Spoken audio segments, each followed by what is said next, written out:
Not every day you get a Carlton legend in the studio. 278 games for the Navy Blues. Great to have you here, but you haven't just stopped on the field. You've taken up new challenges. Talk about them.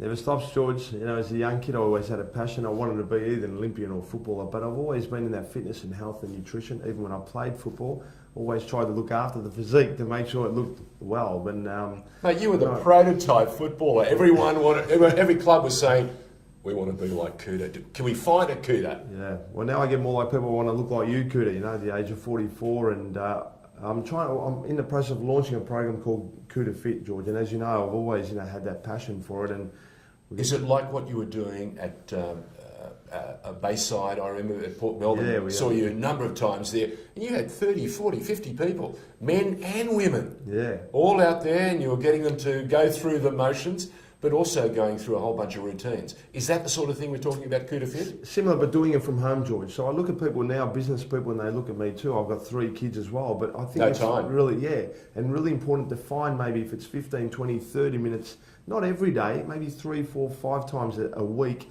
to be able to exercise. And we're all busy now in the demands of social media and all that, and the kids' sporting activities. But if people can just get up maybe half an hour earlier and just throw on something on television and just follow the footsteps of what I've learnt throughout my entire career, they can then go out and obviously do the training. So you're actually appealing to all the businessmen and women who might have 1 or 2 or 3 kids and would like to do it together. Yeah. Is that possible? Well, do it online. Take them through the. They can train with me anyway. Yeah, they can train with me. But even mums that have got kids, you know, sometimes the kids are there. Leave the kids there. Let's go and train while it's on, and just follow the footsteps. And what I'm trying to do is formulate a base that it's not just about training for a month or 2 or 3. I want these people to train for the rest of their life. Yeah, it's a lifestyle thing that I've been able to implement myself in my career now that I'm doing my life. I want to be able to share with other people. Well, you're looking fitter than I have seen you in ages, so clearly Kouta works. Tell me something. Let's just go back for a moment and remember some of those fabulous times at Princes Park. I always call it Princes Park. Yeah. Other people say it's Optus Oval. What were they like in the early days for you? You know, trying to make your way at the Navy Blues. Yeah, you know, the ethnic boy. Did they see you as, you know, maybe he's got it, maybe he hasn't got it? Definitely. I think obviously I came in as, their perception was I was an athlete, and maybe this guy took up footy in a later stage in his life, but I started at the age of 8. But I went through all the developments, like under 15s at Carlton, 2 years in a row there. I played for Victoria under 15s. I was the only Carlton player to represent them. I then went on to play under 19s at Carlton, played 38 games, represented Victoria Metropolitan Tour Cup, made the All-Australian team. Then there I was in the senior team. And I think David Parkin, as much as I love him, probably didn't understand or, you know, how I could play this guy. He's, you know, 6'3", can run and jump and do all these sort of things. It's impossible. Can't play him in the midfield, but where can we play him? And I played in every position. But it took me, George, 3.5 years to cement my position in the senior team. And I played 50 reserve games that people don't realise also. So there was a lot of times that mentally I was like down in the dumps thinking, am I going to be able to make this? But by just persisting and pursuing and having the most incredible family support, I was able to get there, and by 1994 cement my position in the AFL team and get basically picked every single week. You touched on something really, really important there. You talked about having a belief in yourself and also having great support, and that support was the family. So many organisations, so many families cannot provide that for their children. We're seeing a young tennis player by the name of Bernard Tomic who's struggling. Maybe the family put too much pressure on him and he's jaded or he's burnt out, and he really hasn't touched the sides in terms of what talent he has. Do you think you made absolutely the most out of what God gave you? I think so, George. Apart from, you know, lessons that I learned throughout the period, like when I lost my father in 1998, I struggled that year mentally. I can understand that. Yeah, and I was drinking more than training, you know, and it wasn't a good thing. But I learned the lesson that if you really want to make it in this world, no matter what obstacles put in front of you, you have to push through. And that was the most difficult time in my period. As much as when I retired, those 3-4 years after I retired was difficult, that period there, I say to myself, now, if I can get through that, I can get through anything. But my mum always taught me, and my father, was to always be level-headed, you know, don't ever think you're better than anyone else. And I remember that from day one, and I always respected whatever my parents told me to do. So I grew up without an ego, you know, although I had the ability and talent to be able to play senior footy, I never thought I was better than anyone else, and I embraced everyone that came along. Yeah, sometimes I was frustrated, we're all human, aren't we? And you go, look, just leave me alone today. But I try to give as much as I could to everyone, and that included all the staff at the Carlton Football Club, and that included the supporters as well. Mid-90s, early 2000s, great period for the Navy Blue fans. We won a championship in 95 that I still remember like it was yesterday. Did you think it was going to go on and on and on? Yeah, 100%. I walked in an environment that was led by John Elliott, and the success over so many decades. I walked into the best place, great leadership there. It was all about winning premierships, not about winning home and away games. And I believed in 1995, when we only lost 2 games for that entire year, that I was going to win 2 or 3 more, because everyone before me did the same sort of thing. Little did we know, 22 years later, they were still waiting to win another premiership. So you can never take anything for granted. We had the most incredible culture there, but culture can change overnight too if you get too much ego or, you know, think we're above anyone else. Yeah. And I feel like I experienced that. I experienced both parts of it in the later part of my career, so I understand that too. Do you think that people treated John Elliott harshly? Yeah. Yeah. Did he deserve better from the faithful? Much better. I mean, to rip down his name off the stand is ridiculous in my opinion. He was the most incredible leader that I had in my time by far. By far. He was not only a character, he led and protected the club, and it created a family environment. You know, he grabbed the players after a game and take us up to the social club, and I'd never hear, you know, more energy and, you know, from the supporters, and they just loved it. We'd sing the song as he you know gave, you know, he told his best 3 players of the day. You know, those sort of things I'll never ever forget, because to me, behind the closed doors, we didn't have the greatest facilities or whatever, but what we had was a family environment and love to go out and play. And when Jack come to me before a game and tapped me on the back and said, "Your day today, Kout," I would run through a brick wall for him, because that's how I felt about him and the coaching staff and the club, you know. And so that's what Jack created. He was just a fantastic guy. And look, at the end, it was probably time for him, you know, to give it up. But mate, what he produced in that club for almost 20 years, since then, no one has even come close to that. What do you make of the current batch of young blue baggers? Young Curnow and a couple of the others are starting to make an impact. Can you believe it? We've actually got Sauce's young one there. We might have a couple of them. Does that excite you? Yeah, the crop of new kids coming through is exciting, George. It really is for the club. I think for the first time we can see the team improving, although now they might be a little bit tired towards the end of the season. You can see even the experienced players are getting better. And so I think when you create that environment where people and players go out there excited, knowing they're going to get the ball and going to share, we've got a great game plan, they're going to excel from it. And these young kids that are coming through, they're super athletes. Although the game's probably not quite as many highlights as what it was in the 80s and 90s, it's still a fantastic game, and I admire the athletes for how hard this game is. You need every element, George, to be able to play AFL football. And although it's only played in Australia, it is a very, very tough game.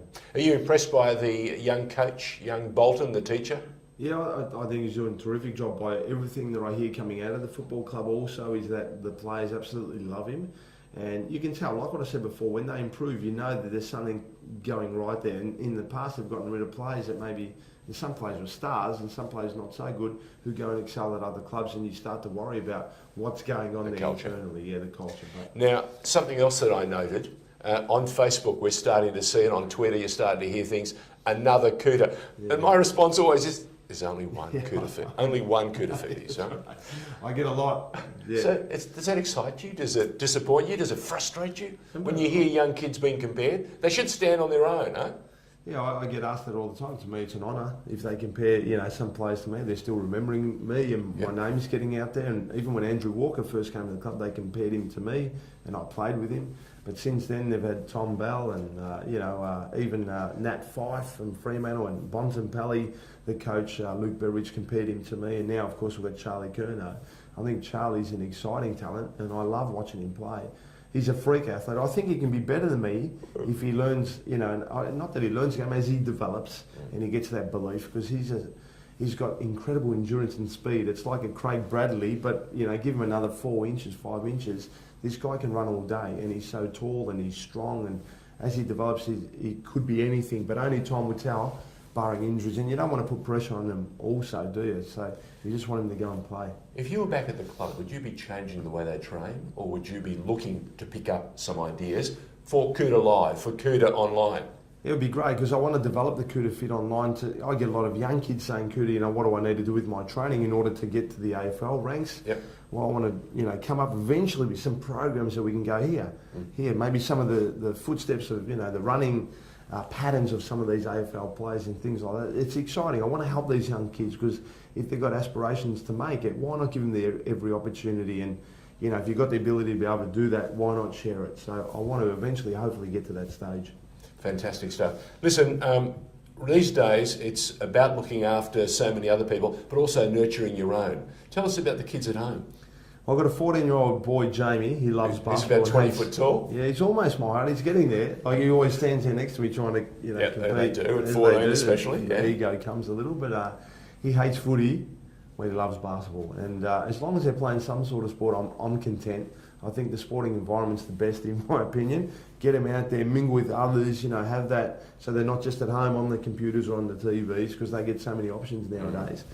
Then I have my daughter who's 12, who's taken up athletics again, and I still love athletics with a passion. So when she trains, I'm there watching and learning and seeing the other guys that are training, then some of the exercises they do too, for my own benefit, so I can implement that into my training, because I think athletes train probably the best out of all the sports, in my opinion. Because they're more rounded, is that right? Well, yeah, from power and jumping ability and all that, it helps. Flexibility, the whole box of nice. Yeah, and it helps all sports, that power to be able to jump off and apply plyometric stuff. So it helped my footy, I know that. Did Pilates help your footy? Did you get involved with Pilates when you were playing? No, not when I played. I've done it after I played, but look, would you have done it now on reflection? Yeah, probably for more. Yeah, 100%. Always. Any little bit that you can do that it's going to help you, that doesn't zap you, then you can definitely do, but Pilates is one. Now, I'm a lot older than you. I keep hearing strength is very important. Yeah. My father passed away late last year, and I noticed that one of the things that was really, really tough, he'd lost his strength. Yeah. He wasn't getting out and about as he should. He had some mobility problems,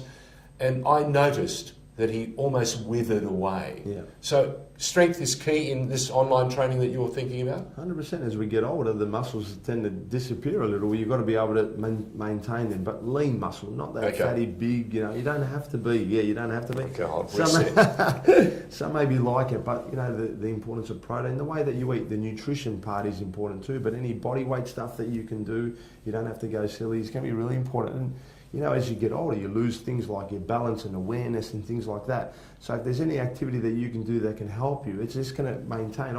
You watch, sometimes older people sort of just trip and tend to fall because they've lost their balance. But if we can maybe sometimes do some exercise, even closing your eyes and trying to walk straight is very hard for me now, whereas when I was a footballer, it was very easy. Yes. So there's all these little elements and aspects that can help you as you get older, still feel, like you're young, and we can still do it. Age is no barrier, as long as you've got a good base for it, not be silly and train too hard and get injured. Diet, big change? Big. Exercise 20%, nutrition 80%, in my opinion. It's even more important. You've got to exercise mentally, it's great too, but if you're not feeding the body good nutrition, you're not going to sleep well at night. If you feed the body everything it needs throughout the day, you sleep peacefully at night, otherwise the body's searching for things all the time. So the nutrition aspect is really important, in my opinion. I want to create a program though that I still enjoy my pastas and breads, and people say you can't eat that. Yeah, being European, George, we grew up that way, and I still do it now. And if my kids are eating that sort of stuff, I'll eat it. I won't eat junk food, as in, the fast food stuff. I'll eat my pizzas and stuff like that. And, the homemade sweets. It's about, that variation, you know what I mean? Having the right balance and not being so strict every time. I find it hard to eat completely strict every time. The body still searches for something else. So we've got to feed it, look after the body, but in the right amount. Now, you touched on something a little earlier when we were talking about a period in your time when, just after football, you seem to, go into a bit of a slide mentally. Now, you've climbed well out of that, which is fantastic to see, but it seems to be something we're not preparing enough of our sportsmen and women. What happens after they finish their careers? Is that something that you can help support and encourage the next generation of businessmen and women as they go through their careers? That's something that's left a real hole, I think, in my opinion, George. I'd love to have more time to be able to do it, but that's one thing in my life that I could fulfil to help these sports people. I was lucky, George. I mean, although it took me a long time to cement my position in the AFL, when it came with doing calendars and commercials and getting sponsorships and, you know, getting promotions, and so then the bigger contracts came as well. So half of my career I got looked after extremely well. A lot of these guys that come in, there's only a certain percentage that get looked after. Some of these guys that come in, maybe not so much money and whatever, and after 8 or 10 years, yeah, they're leaving footy with not a lot and no working experience. And so I played for 16 years. That's 16 years of my life that if I was in a working environment, I could have maybe potentially built up something really nice. But it ends, all of a sudden you've got to find your way again. A lot of, you see professional athletes and some of these superstar world-class athletes, they lose their way, George. And it's really hard. Yeah. We're coming from an environment where we're playing in front of 80, well, me in particular, playing in front of 80, 90,000 people. We're getting pats on the back. People are coming there for your autograph and photos. You're a superstar, put on a pedestal. We go to a restaurant, you don't pay, and all those sort of things. And all of a sudden you leave that environment. It's so regimented. Your contracts are in place. You seem invisible. You seem invisible. What do I do? I'm one of the lucky ones, George. I still get stopped. People go, Kouta, you know, loved you, whatever. I'm very, very lucky. But I still struggled in those first 3 years until I found something that I loved again, which I do now. Health and nutrition, helping people get healthier. You get a pat on the back's fantastic. But if I didn't find this field, I don't know what sort of place I'd be in. But you're also achieving results for those people, which is even more fantastic. Yeah, 100%. Yeah, It's life-changing for them. And so when they come and thank you, I think in some ways it's more important than when I played on the footy field and they go, well done. If you're changing their life and they're patting you on the back, you feel it's a different, you know, you feel very grateful for that opportunity to be able to help people. Mate, we're grateful that you've joined us. Thank you very much for giving us your time. More importantly, good luck with Kouta live, online. Yeah. And how long before we see it? KoutaFit, hopefully in about the next 2 to 3 months, George, will be launched. We're currently doing the videos and so. KoutaFit, online. That's right, KoutaFit online, that's right.